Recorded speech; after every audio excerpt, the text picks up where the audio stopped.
The Tales of Fiend Squad, Dark Heresy 2E. Disclaimer equals I wrote this based on when my character entered the campaign and with the assistance of all the notes made by a dedicated fellow player. The campaign takes place during the 41st millennium in the Jericho Reach sector, using a Dark Heresy 2E/2.5e rule system, with some additions, over multiple weekly sessions across 2 years plus. I hope others out there enjoy listening/reading this as much as we enjoyed playing it.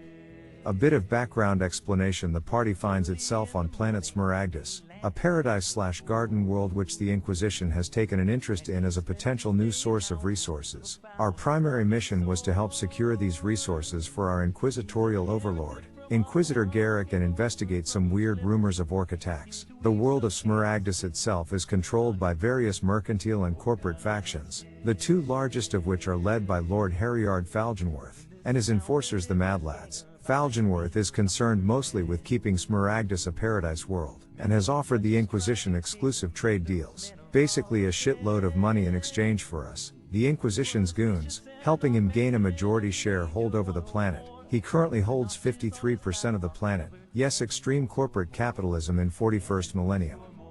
His opposite, Duchess E. Marty, and her Ravagers are far more militant in nature and want to turn Smaragdus into a recruiting world. They have offered troops and weapon deals via their Forge World contacts in exchange for helping them gain complete ownership of the planet. E. Marty holds 45% of the planet. Fiend Squad, of course, picked neither of these options and decided we wanted to play on stupid mode. We voted to ally with the Emperor Dam Administratum, who have the rights to 1% of the planet and are led by Pendragon, probably the most boring, unnecessarily bureaucratic, nasal-sounding, admin drone to ever have existed. The only interesting thing about him was his name. He wants us to find evidence that majority shareholders are not paying proper imperial tithes, blackmail as many as possible into giving up said shares, and execute anyone else who disagrees and turn the planet into a boring hive world. So hard mode it was. Anyways, these are the Tales of Fiend Squad, the smoothest brain squad of imperial inquisitorial acolytes ever to have graced the Imperium of Man. Session start. The mansion, the bridge, and what's in the box. The sounds of autogun and lost fire, burning and screaming fill the corridors of an abandoned mansion in which two sets of people, one in red armor and the other blue, shoot at each other with all the enthusiasm of an angry preacher burning heretics. And in the middle of this free-for-all shootout, hiding behind some burnt walls and neocrete pillars, we find our intrepid homicidal goons, a large swollen ugly mutant armed with an electro whip, a sad-looking shotgun-wielding Cadian, a really angry-looking Cadian whose face practically screamed ex militarum, a resigned guardswoman complete with lasgun, and a really confused and scared tech priest by the names of Atar, Constantine, Tavian, Kaylee, and Icarus, respectively. At this point, Atar decided to unhelpfully point out that he said this would happen, that we should have never trusted the Ravagers. They wore red armor, of course we would get backstabbed. Constantine decided that the correct course of action would be to argue back that the Mad Lads didn't betray us, so we weren't completely backstabbed, only half backstabbed, more like side-stabbed. And that he was just mad cause the Ravagers blew up the autocannon we had gotten from the Mad Lads. During this spirited debate of what WTF side-stabbed meant and whose fault it was that the autocannon had been blown up, Tavian and Kaylee continued to pour lost fire at anyone who tried to pop their head out from behind cover, with Tavian grumbling about how anyone not from Cadia was an incompetent Grox fondler and questioned the parentage of Constantine, and his supposed Adeptus Arbit's background. Icarus just kept his head down, cried, and tried to figure out how to flip the safety off the snub gun he had been given before he had been dropped off with this squad of insane lunatics. It was around this time Atar shouted, "Bored now, I'm gonna charge," and proceeded to run out of cover at full sprint, swinging his whip towards the closest guy in red armor, with Constantine following right behind, firing his shotgun, screaming, "Stop, you violated the law," as he ran. Tavian just muttered "idiots" and continued to lay down, suppressing fire, whilst Icarus waved his hands around and chanted some weird noises to no apparent effect.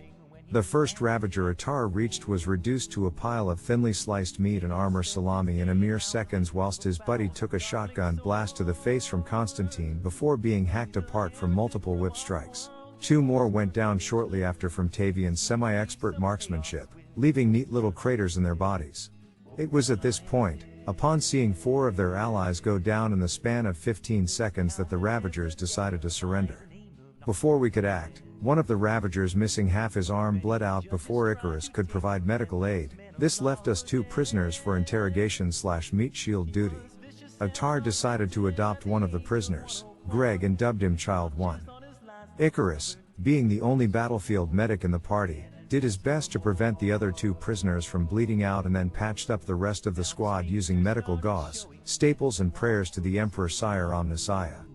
Some of the squad then decided to have a brief angry unspirited debate on who we should side with now that the bastard Ravagers had tried to murder us. We voted for the administratum and decided that once we completed our mission here, we would arrange a meeting with their head representative and bash out a contract agreeing to help them gain control of the planet in exchange for money, resources and recruits for the Inquisition, and mostly importantly the ownership of a strange black null vault we found in the basement of the burned-out mansion. Our lack of understanding of how bureaucracy works and how literal the administratum can be would screw us over there, but that's for later. Icarus thought now was a good time to ask why he had been dumped in the middle of nowhere near a burned-out mansion with a bunch of weirdos, and why hadn't anyone told him anything. He was promptly informed that their last cogboy had died from exposure to brain-rotting plant juice and he was replacement cogboy number 2, and the reason Fiend squad had been sent to investigate was because some important coggirl called Sevaniax Beta had been at the noble's mansion when the orcs had attacked and was presumed to have been taken prisoner by orcs in this area. That or eaten, dismembered etc. We hoped it was the former. Oh, and that she supposedly knew how in the warp orcs had gotten on the planet in the first place and possibly knew the location of deeds to percent 10 shares of the planet. So, there it was, our shitty mission objective, with only a few vague orc-sized tracks to go by leading us into the surrounding untamed wilderness which just so happened to make up 98% of the planet. We convinced the remaining 2 Ravagers to join us since a high chance of death by orcs was better odds than certain death by a super-ultra lashing from Atar. We put them at the front of our search party, gave them back their weapons and dubbed them Meat Shields 1 and 2. The whole squad agreed this was fair. Just as we were about to set off, a squad of Kata-chans emerged from the surrounding bushes scaring the shit out of us. We are not observant. They informed us that a Captain Rebar on behalf of our Inquisitor had sent them in case we all died, or the survivors needed saving. Clearly the cold bastard didn't have much faith in us. We were still grateful for the support though in the form of angry muscle-bound Death Jungle World troopers. Icarus was made responsible for tracking the missing tech priest since no one else in the party knew how to work an Auspex scanner and the Kata-chans were busy or something watching the prisoners in our rear, and so he was dubbed the squad's honorary tech bitch from now till the end of time or his untimely death. It actually went rather well, at least initially. Icarus was able to lead the squad through the wild forests without too much issue, and although all the green stuff made him feel uneasy, he even found a random piece of Mechanicus tech alongside the orc tracks and suggested that Sevaniax Beta had probably intentionally left it as a marker for someone to follow. It was at this point the squad encountered a strange log cabin in the middle of the woods. Now a normal squad might have used tactics of some kind, placed long-range fire support in the trees or something, approached the cabin quietly. That was not what happened. Instead Atar and Constantine picked the direct approach and busted down the door whilst the rest of the squad held back. The cabin, it turned out, was occupied, filled with basketball-sized monsters that swarmed all over Atar. Squigs are evidence that basketballs should not have teeth. Now Atar, a large swollen brute of a mutant, was arguably the best at melee combat in the squad, especially with a whip, but a whip doesn't do a lot when a dozen, servo-skull-sized, angry balls filled with teeth swarm you. And your misshapen mutant body is too large for you to hit them off your back. Tavian, Icarus, Kaylee and the Kata-chans just starred from a distance as Atar flailed about like an enraged monkey whilst Constantine kept trying to smack them off with the butt of his shotgun. Most of the time he just hit Atar. Icarus decided that he should try and help. He did this by chanting in a weird language, waving his hands about and successfully manifesting some psychic fire around some of the squids, causing them to pop in a blast of ash and flame. This caught the squigs by surprise, allowing the 2 enraged combatants to stomp the rest to death. Everyone except Atar then proceeded to glare suspiciously at Icarus and ask him some very pointed questions like, why didn't you tell us you were a psyker? And are you the unsanctioned or sanctioned kind of psyker? And how is a tech priest even obscure anyways? Atar just stepped really close, and Icarus complained that his head hurt the closer the ugly mutant got and asked why his nose was suddenly bleeding and if Atar would kindly get the frack away from him before he melted his face off. He was making it hard to think. And that is how the squad learned that Icarus was an unsanctioned psyker and Atara blank. Somewhere an administratum scribe, probably Inquisitor Garrix, who must have really hated his job, was laughing, that or they were incompetent. We figured it was probably both. After patching up Atar, which made Icarus's nose bleed every time, and Constantine, we resumed our search for the orcs and our missing tech priestess. It didn't take long to find them. We just followed the trail of garbage, wrecked vegetation and the sounds of drums, shouting and gunfire. We emerged into a clearing and what we saw gave us pause for thought.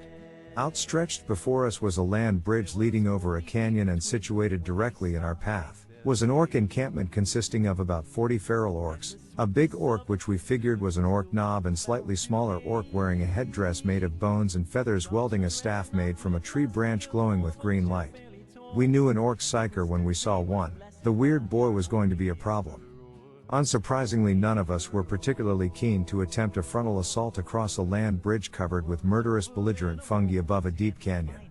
We weren't exactly the brightest glow globes in the room, but we weren't suicidal. So, we held an impromptu brainstorming session open to anyone present. Various clever suggestions were made, complicated ideas and plans thought up.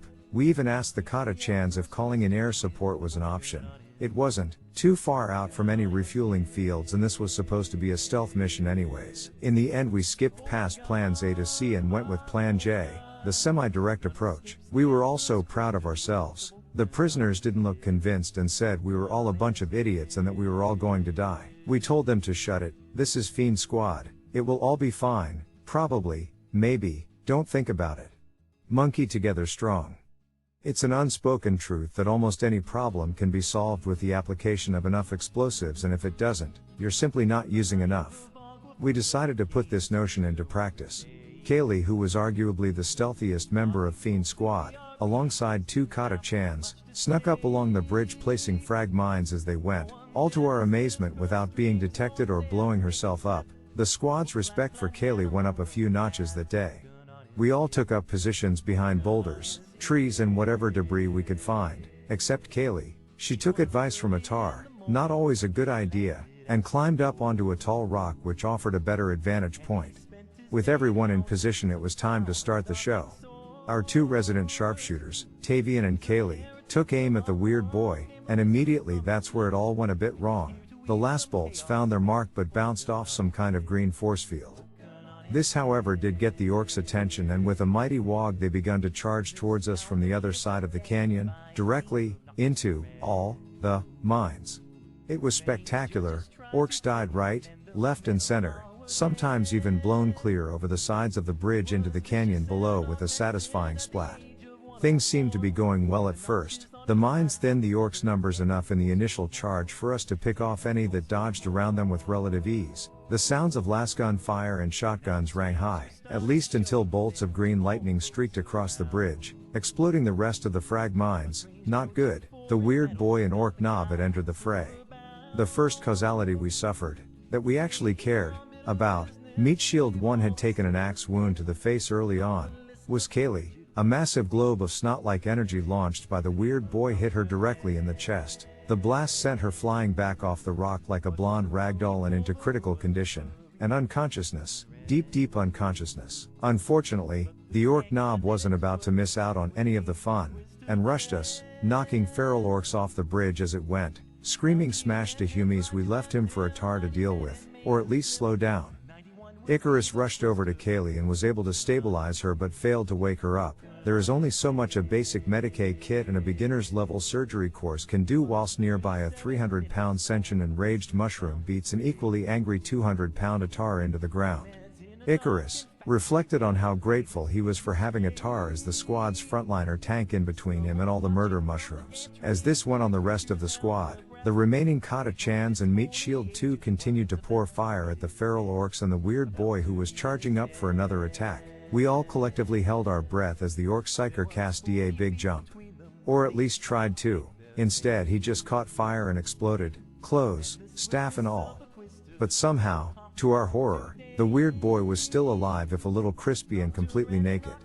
This did not help the squad's morale. Sometimes the universe just keeps kicking you when you're down. But this wasn't one of those days. Maybe the Emperor had glanced our way for 5 seconds and farted some good luck at us or something. Our new impromptu resident combat medic and tech bitch Icarus felt like he hadn't been of much use in the fight so far. He had just hidden behind his friend Mr. Boulder and kept his head down when suddenly Kaylee had been yeeted from Mr. Boulder's head by a green snot comet and onto the strange brown stuff everyone called dirt. He had felt a bit better finally having something to do, which kept his mind distracted from all the scary sounds around him. Apply the antiseptic spray, staple the horrible wound shut, maybe cauterize with magic/psychic fire when no one was looking, try applying percussive maintenance, see if that wakes the patient up. Or was that only meant for machines? So confusing. But now with the patient more or less stabilized, it became painfully obvious to Icarus that Fiend Squad was losing this fight, and he needed to do something. Icarus stood up from behind Mr. Boulder and with all his willpower tried to manifest bolts of fire to throw at the now naked orc psyker. For a moment Icarus could taste the colored cheese, his eyes rolled back into his head and darkness overtook him. Then everything went wrong. Perils of the Warp Count 1. Grand Possession. Zorganathal, Demon of Seanch, awoke within the body of his new temporary meat puppet for the first time in eons. Unusual, it thought, for servants of the machine god were seldom ever psychers, emotions often too stunted or suppressed to draw about the infinite powers of the immaterium. But this one was different. Even now, deep down it screamed in defiance. An exception to the boring rule. How very interesting. And now its fellow meat puppet friends were looking at it. Some shouted at him, others pleaded for help. One angry-looking meat puppet even seemed to be giving him an obscene gesture. Gunfire and the rancid smell of Wargach energy was rife in the air. Orcs. This, thought Zorganathal, was going to be fun. Why hello fellow weak organic human friends, it sure is nice to have a body with all these squishy bits, and blowwood, I sure do love having hands to squeeze things with, hee hee. We never appreciate the frailty of the human body, do we? Ooh, what does this hole do? Give me a moment friends, just remembering how to walk. GM, everyone except Icarus, roll awareness for me with +10.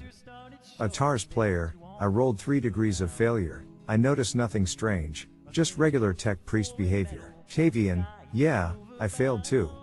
He's from Lemuria, right? He's weird, I flip him off. Constantine, please tell me you notice that Icarus is behaving very strangely right now and has probably been possessed by a demon? Constantine player, I rolled a nat 100, herpa derp I see nothing, he's a psyker right? Of course, he's going to be weird sometimes, I mean maybe he's right, maybe we should try and appreciate the majesty of the sacred human form more often. GM, sigh, the fact that you all failed to notice is simply amazing. You failed the roll but succeeded in lowering the collective intelligence of humanity. Congrats, I hope you all feel ashamed. We didn't. Zorganathal could see his new friends were struggling against the orcs. The blessed mutant wouldn't be able to hold out much longer. He would change this, with fire. Collateral damage had no meaning. Atar was not having a good day. It had started off well enough fighting a few fools, killing a few squigs, but this orc knob was something else. 8 foot tall, covered in crude armor, wielding a knife the size of his good arm. The first few attacks he had parried and countered, but now as the fight wore on, more and more attacks gotten through, and the orc wasn't slowing down despite missing half its face. Things were not looking good for Atar, which by extension meant the rest of Fiend Squad. Sure, they were mostly alright for normies, good at aiming guns, but shite at melee. Atar knew in his blank little heart that when he went down, they would too, or run screaming. Then Icarus had gotten back up suddenly, spouting some weird nonsense, which Atar had ignored and had continued to rise, into the air, and he was glowing, and laughing, and shouting and singing the same words over and over. Inferno burn baby burn, ha ha ha. Atar's mutant senses tingled and immediately recognized that something bad was about to happen and wisely chose to disengage the orc knob just in the nick of time, throwing himself behind a boulder with a face? WTF. Why did it have a face? The rest of Fiend Squad and most of the Kata-chans wisely followed suit. Meat Shield / Child 1 was dragged back at the last moment by Atar. Over the other side of bridge, Weird Boy Gognik was not happy. Mork and Gork had plays a nasty tricks on him. His best loincloth and staff were nothin' but ash. His head hurt and a weird umi with all the metal bits wit now glowin' and floatin' upwards. Something not right air?